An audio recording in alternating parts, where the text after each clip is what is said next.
अलबेले किस्सों की दास्तां के सिलसिले शुरू हुए, बनके कहानियां कहानियां।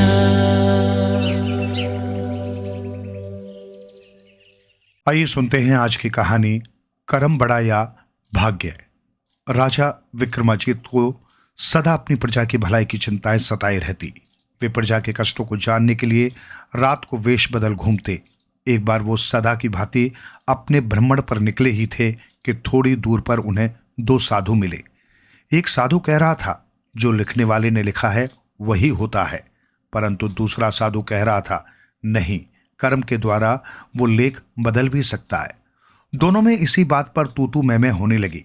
एक कह रहा था लिखनू ही प्रधान है, दूसरा कह रहा था कर्म प्रधान है। क्यों बाबा, क्यों लड़ रहे हो? बात क्या है? राजा ने पूछा। दोनों ने अपना पक्ष रखा। राजा चकित रह गया, पर फिर भी उसने कहा, भाइयों, आपको पता है कि इस नगरी का राजा कौन है? किसके राज्य में आप विचरण कर रहे हैं? हाँ महाराज, इस नगरी का राजा बड़ा ही न्यायप्रिय है और बहुत दानी भी है, भगवान को मानने वाला है। तो फिर तुम लोग कल उसकी कचहरी में जाकर अपने विवाद का निर्णय क्यों नहीं करवा लेते? राजा आगे बढ़ गया। उसके दिमाग में उथल पुथल चलती रही, लेख प्रधान या कर्म।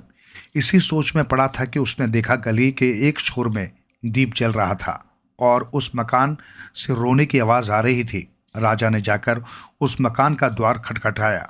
कुछ समय बीत जाने पर द्वार खुला और एक मरियल सा मुखड़ा सामने नजर आया। हाँ भाई, क्या बात है? क्यों रो रहे हो? क्या कष्ट है तुम्हें? महाराज, आप इस चक्कर में मत पड़ें। हमें पता है कि आप राजा विक्रमाजीत के अतिरिक्त कोई नहीं। भाई, मैं पूछ रहा हूं, आपको कष्ट क्या है?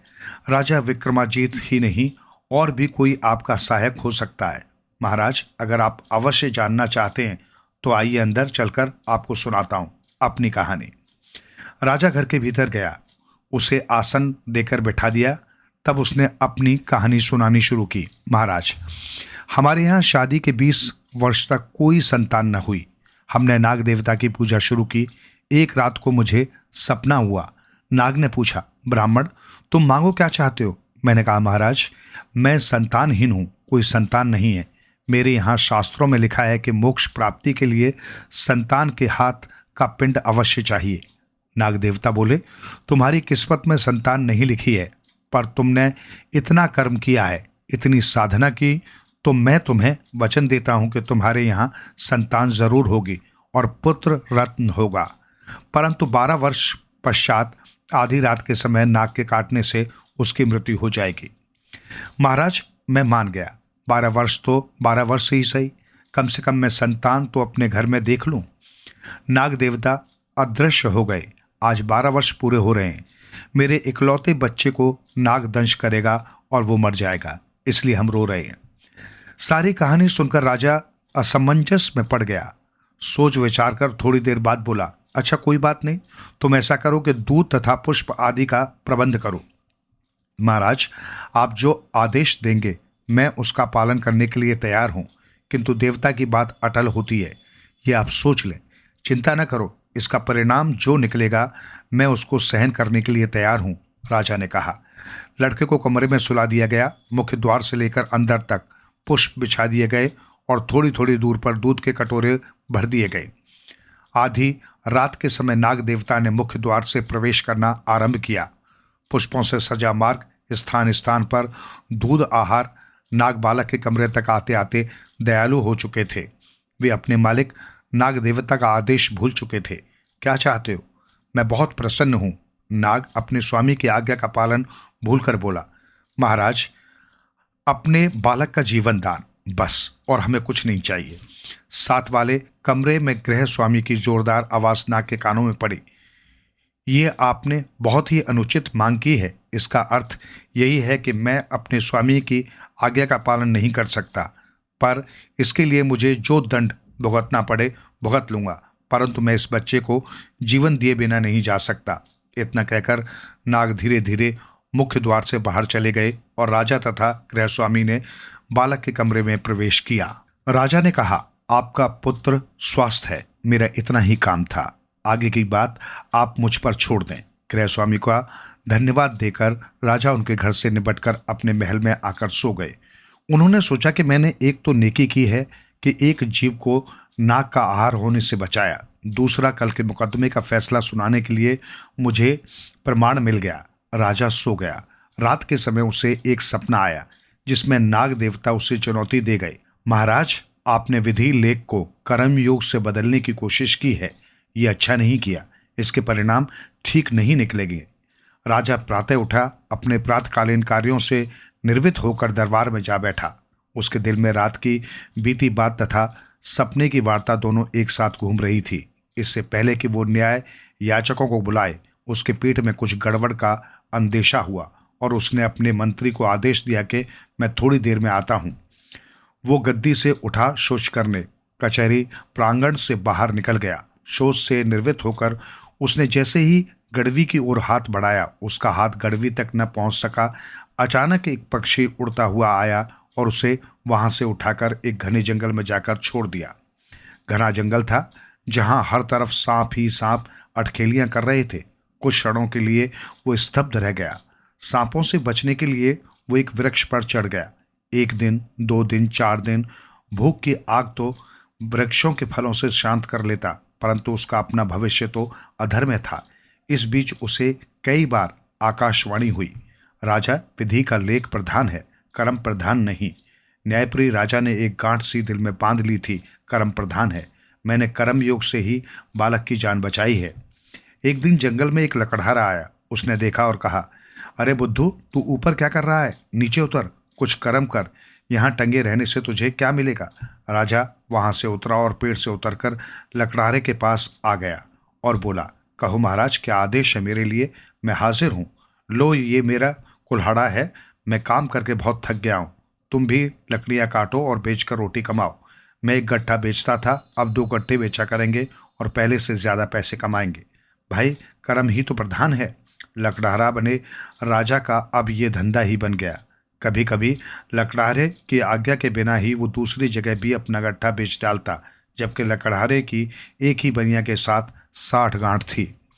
जब लकड़हारे ने देखा कि मेरा नौकर तो मुझसे भी अधिक दाम लाता है, तो उसने बनिए से कहा, महाराज, मुझसे तो मेरा नौकर अधिक दाम लाता है, आप तो मुझे कम दाम देते हैं।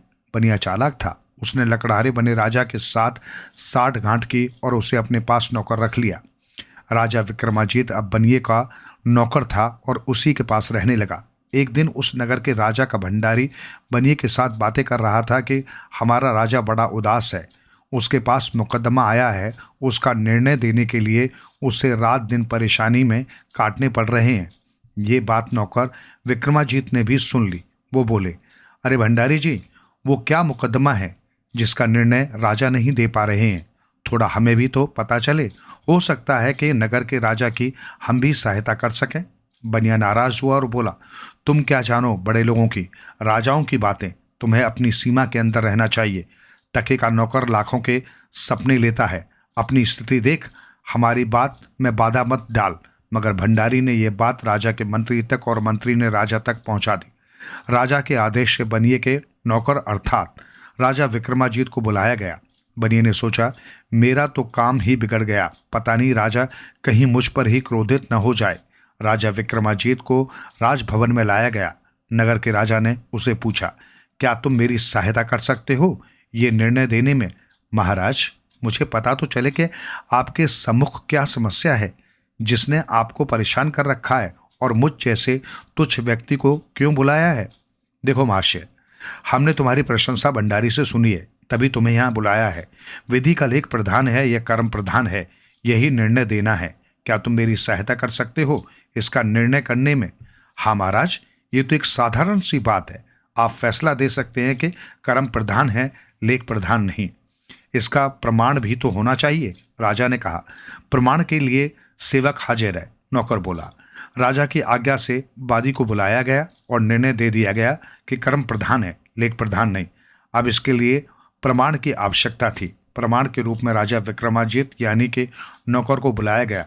उसने अपने आप को पर्दे में रखकर सारी कहानी सुना दी कि राजा विक्रमाजीत के सम्मुख यही प्रश्न आया था और उसने प्रमाण सहित ये निर्णय दिया कि कर्म प्रधान है, लेख प्रधान नहीं। वादी ने सारी कथा सुनकर स्वीकार किया कि राजा का निर्णय सत्य है। राजा ने बनिए के नौकर को कहा कि तुम बनिए की नौकरी छोड़ दो और आज से तुम मेरे मंत्री रहे। नौकर ने निवेदन किया कि महाराज, मुझे सहर्ष स्वीकार है, परंतु इसके लिए मुझे बनिए से आज्ञा लेनी ही पड़ेगी। राजा के लिए आज्ञा की आवश्यकता तो थी नहीं, फिर भी बनिए की स्वीकृति लेकर उसने राजा के मंत्री का भार संभाल लिया। दिन बीतते चले गए। राजा अपने मंत्री के काम से इतना प्रभावित हुआ कि राज्य का कार्यभार सारा मंत्री पर ही डाल दिया। उन दोनों का मेलजोल इतना बढ़ गया कि दोनों प्रातः भ्रमण के लिए भी इकट्ठे ही जाने लगे। एक दिन सुबह ही जंगल गए। जंगल में जाकर शौच आदि से निर्वृत्त होने के लिए हाथ में कड़वी लिए इधर उधर हो गए। राजा विक्रमाजीत उसी प्रकार गड़वी के लिए हाथ बढ़ाने को ही था कि वही पक्षी आया और राजा विक्रमाजीत को उठाकर दोबारा उसी स्थान पर ले गया जहां से कुछ समय पूर्व उसे उठाया था। राजा के सामने वैसी ही गड़वी पड़ी थी। उसने पानी भरा और हाथ मुंह धोकर कचहरी चला गया। मंत्री ने कहा, आप तो बड़ी जल्दी आ गए। राजा हैरान था। उसने तो एक युग बिता दिया था, लोग कह रहे हैं कि जल्दी आ गया। वो स्वयं हैरान था कि आखिर ये हुआ कैसे। राजा ने सभी मुकदमों के निर्णय दिए। उन दोनों साधुओं का निर्णय भी दिया कि कर्म प्रधान है, लेख नहीं।